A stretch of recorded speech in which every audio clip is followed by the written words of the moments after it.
आज आम गोटा कल्ला भजा भाजवा देखो केते सुंदर होईची। नमस्कार, जय जगन्नाथ। आम गोटा कलरा नहींचु।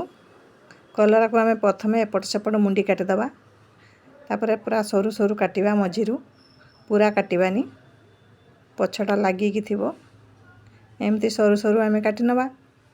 ता भितर मंजी सब बाहर करदवा, सबु कलरार एमती मंजी बाहर करदवा।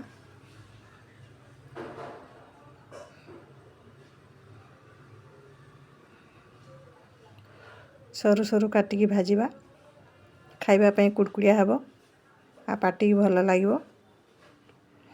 तेल रे पके देले सिझी जिवो। सब कलर भीतर आम मंजी बाहर करदवा। ए गोटे जगह को लेकिन धोईदवा।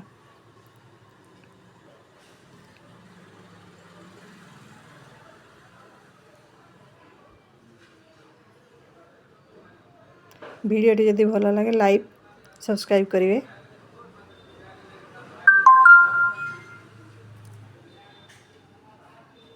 धोईकी बाहर करनवा।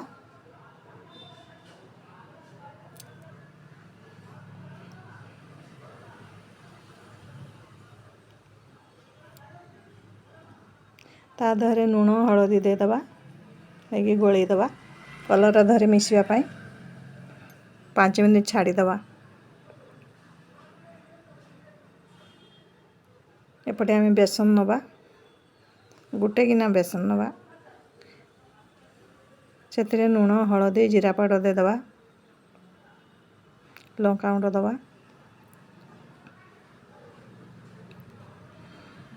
किछि पियाज पेस्ट दवा, रसुण अदा दवा, देखिए पानी देके आम भलसे गोलई नवा।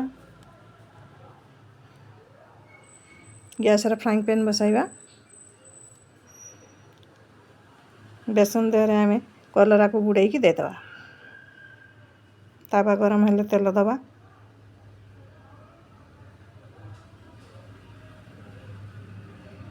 एमती आम गोटे गोटे कलरा पकेबा, बेसन देहरे बुड़ेकी ढाकुणी देदवा। कलरा पूरा नाली हो गले बाहर दवा। देखो के सुंदर होईची। एबे आम दुईटा कलरा पकेदवा। एमिति कल्ला को भाजिकी खाइबे, आदौ पिता लागबनी।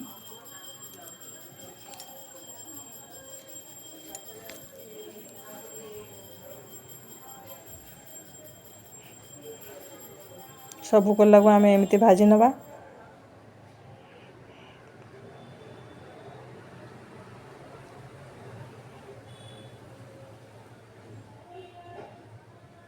थरे कल्ला को एमिति भाजिकी खाआंतु, केमती लागुची।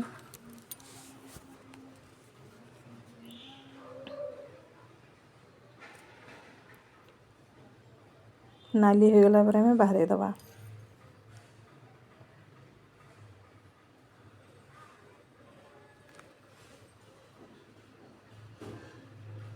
एमिति कल्ला भजा करी खाइबे,